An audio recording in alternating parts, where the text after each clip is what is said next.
Today I'd like to talk to you about the ages and the stages of youth development. As a mentor, you will be working with many individuals.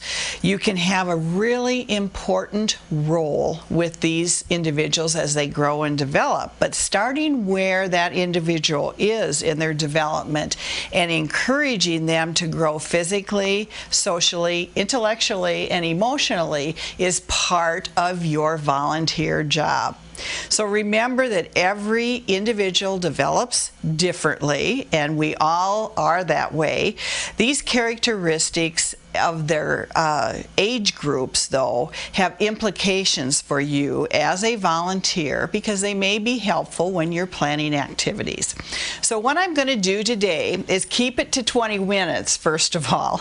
And you do have a handout from Joe Woodard. It's called The Ages and Stages of 4-H Development. If you don't have that handout in your packet, make sure you contact Joe and she will make sure you get one.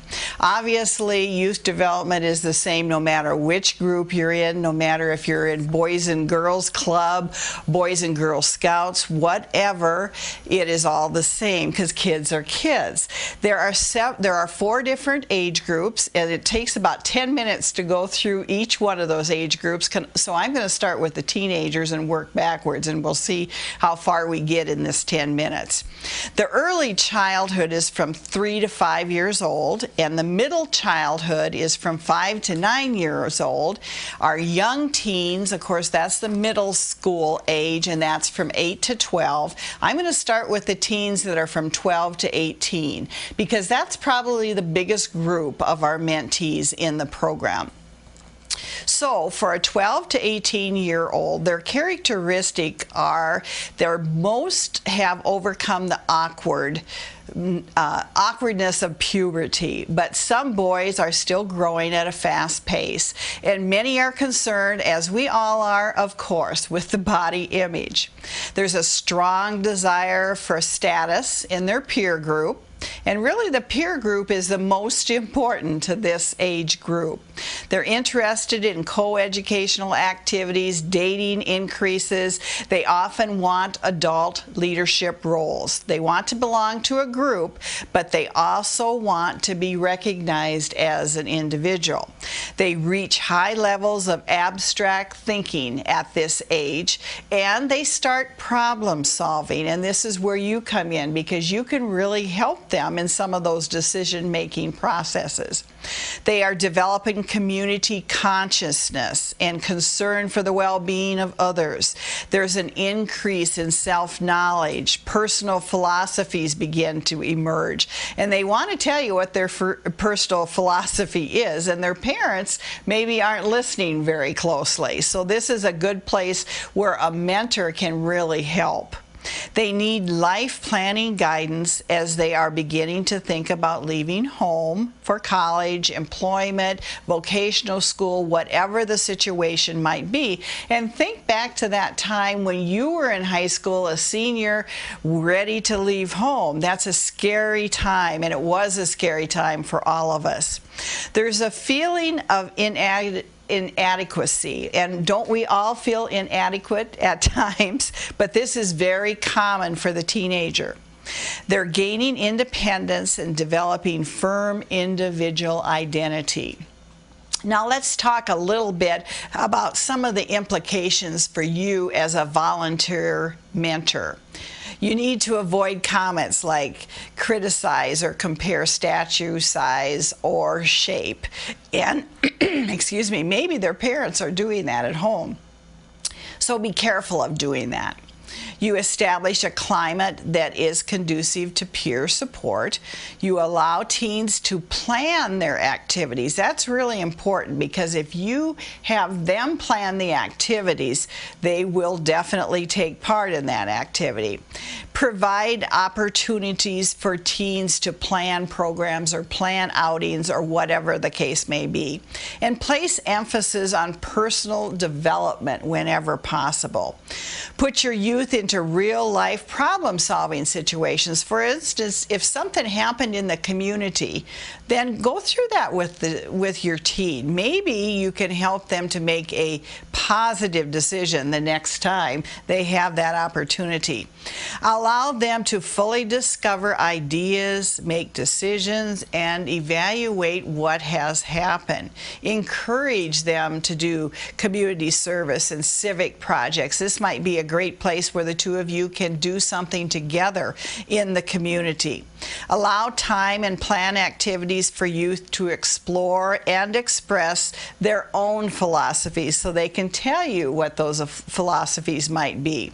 College visits, field trips, and to businesses and conversations with college students, maybe such as yourself if you're an SDSU student, can work to help them make some decisions. Maybe you could take them up on campus if you're an SDSU student and just show them around a little bit.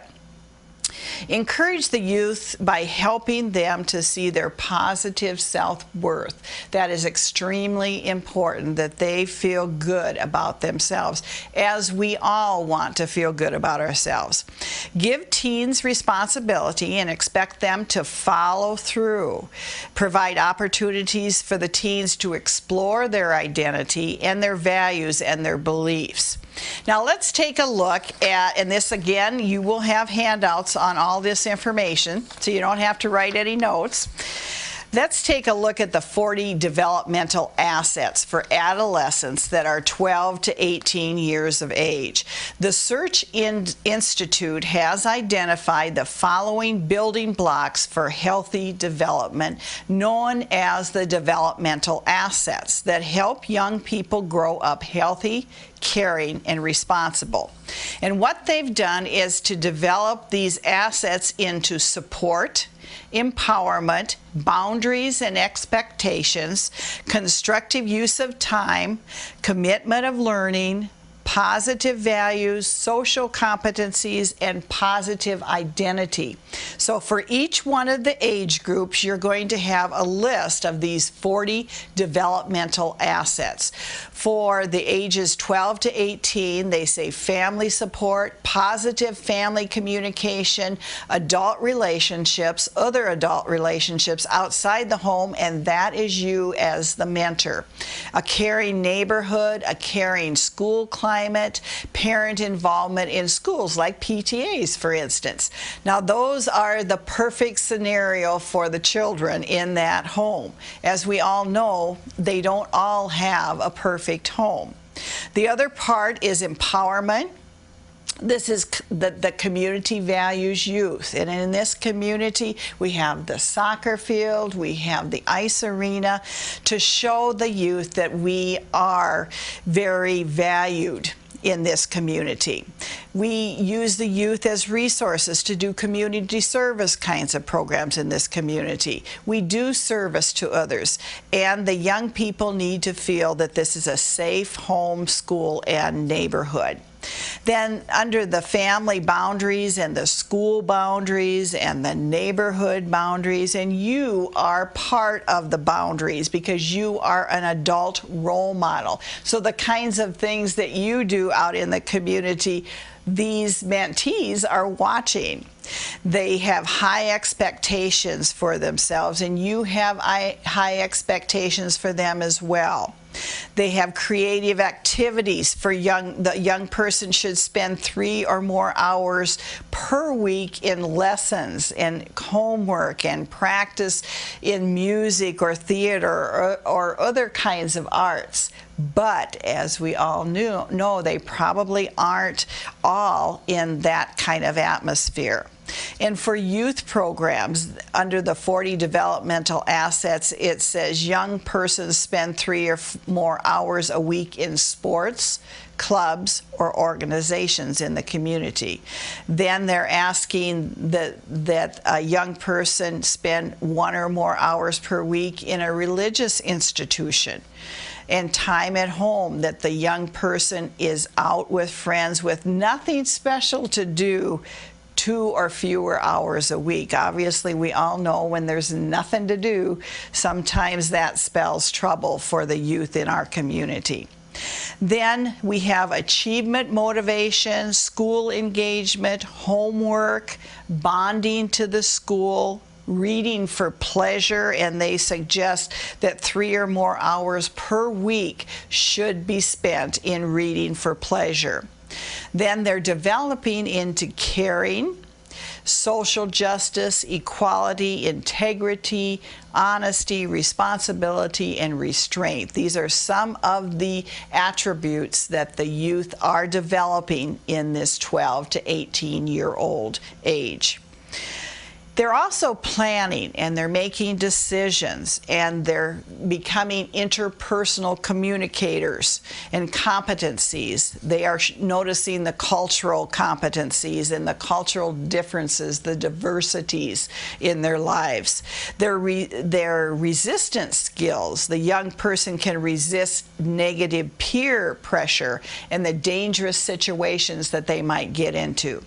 And they can peacefully resolve their conflicts. And this is maybe where you come in as a mentor to just talk them through certain situations that they've had at school or home or whatever the situation may be. The personal power, the young person feels that he or she is in control of things that happen to them, and that's really important. Then we talk too about the self-esteem, excuse me, in the sense of purpose, the positive view of their personal future. So those are some of the 40 aspects for adolescents from age 12 to 18. And each one of them goes through a long paragraph on each one of those. And I won't read that to you, but you can take a look at it when you get those handouts from Joe, or if you have them right now, they should be right in front of you. So let's talk just a little bit more about the adolescents, but let's talk about the younger adolescent, the 8 to 12-year-olds. These are the young teens, and these, of course, are your middle school age children. So some of the characteristics of this age group might be they experience rapid changes in their physical appearance, with growth spurts happening early and especially for the girls and then the boys. So the girls may be well developed far above the boys. They have intense sexual feelings and a keen interest in their own bodies. There's an interest in sports and active games. They're concerned about social graces and grooming and being like their peers. They're moving away from dependency on parents and dependency on opinions of the peers, which is good because they're becoming their own person. They're becoming interested in activities that involve both boys and girls at this age of 8 to 12. They tend to reject solutions from adults in favor of their own. So this might be where you come in as a mentor to help them make some good decisions and good positive decisions. They are beginning to think more abstractly and hypothetically. They can think about their own thinking and become skilled in the use of logic and cause and effect. They can take responsibility for planning and evaluating their own work. They can be painfully self-conscious at this age and critical, very critical of themselves. They're very vulnerable to bouts of low self-esteem. There are changes in hormones and in thinking that contribute to the mood swings. And there is a desire for independence, not needing their parents or not wanting their parents to interfere. So some of the implications for you with this age group as a volunteer mentor: be willing to talk about their physical changes, because the new teens, and this is new to them, they're new into the teen years, are often uncomfortable with and embarrassed by their changing bodies. Provide honest information to the sexual questions that they might have, and they will have sexual questions.